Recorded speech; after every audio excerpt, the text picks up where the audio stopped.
नमस्कार, मैं दौलत शर्मा और आप देखना शुरू कर चुके हैं एसपीएन 9 न्यूज। आज बात करते हैं दिल्ली के दंगल की। दिल्ली में लगातार राजनीतिक घमासान बढ़ता जा रहा है और अभी राजनीतिक घमासान सिर्फ दिल्ली में नहीं, महाराष्ट्र से लेकर पश्चिम बंगाल तक इस घमासान की आग पहुंच चुकी है। ये पूरा जो घमासान है, जो दिल्ली में राजनीतिक दंगल हो रहा है, ये सिर्फ एक अध्यादेश की वजह से हो रहा है। जैसे कि पिछले दिनों सुप्रीम कोर्ट ने साफ किया था, जो भी आईएएस आईपीएस के तबादले होंगे, जो भी पावर शिफ्टिंग की पावर होगी, वो सिर्फ जनता द्वारा चुनी हुई सरकार के पास होगी। मगर उसको पलटते हुए मोदी सरकार ने अध्यादेश लाया, जिसके बाद से केजरीवाल सरकार पूरी तरीके से बौखला गई है।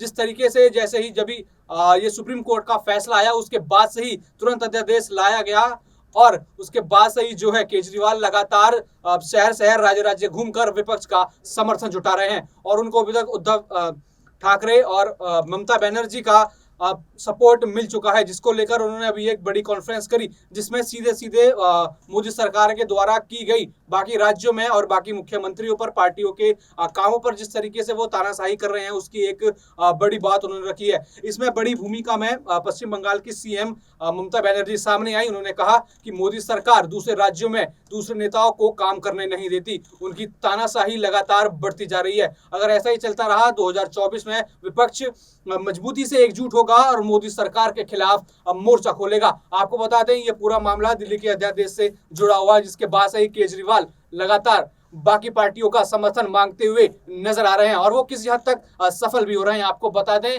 2024 की जो भूमिका है वो भी सही बनना शुरू हो गई है। जिस तरीके से कर्नाटक अभी भाजपा ने गंवाया, उसके बाद अब एकजुट जिस तरीके से विपक्ष हो रहा है, कहीं ना कहीं मोदी सरकार की वो बेचैनी बढ़ाता हुआ नजर आ रहा है और अब विपक्ष एकजुट होकर लगातार मोदी सरकार की तानाशाही पर सवाल उठा रहा है। ये बड़ी खबर दिल्ली से थी। और भी ऐसी खबरों को जानने के लिए देखते रहिए एसपीएन 9 न्यूज। धन्यवाद। इवन अरविंद जी का, गवर्नमेंट का, हम तो सुप्रीम कोर्ट को इज्जत करते हैं। Only Supreme Court can save the country, save this country nowadays. Even media is purchased. They want to control the judiciary. They want to control all the agencies.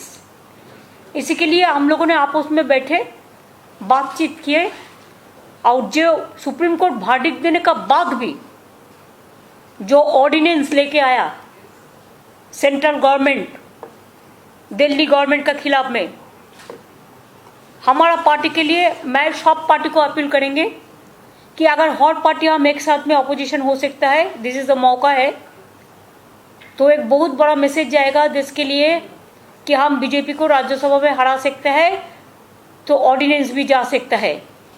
ये BJP को हराने के लिए 24 से पहले एक बहुत मौका मिल गया।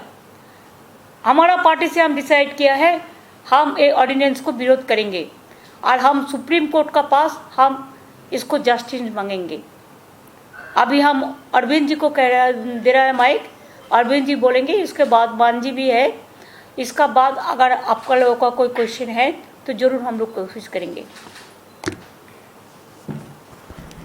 सबसे पहले मैं दीदी को बहुत बहुत शुक्रिया अदा करना चाहता हूँ।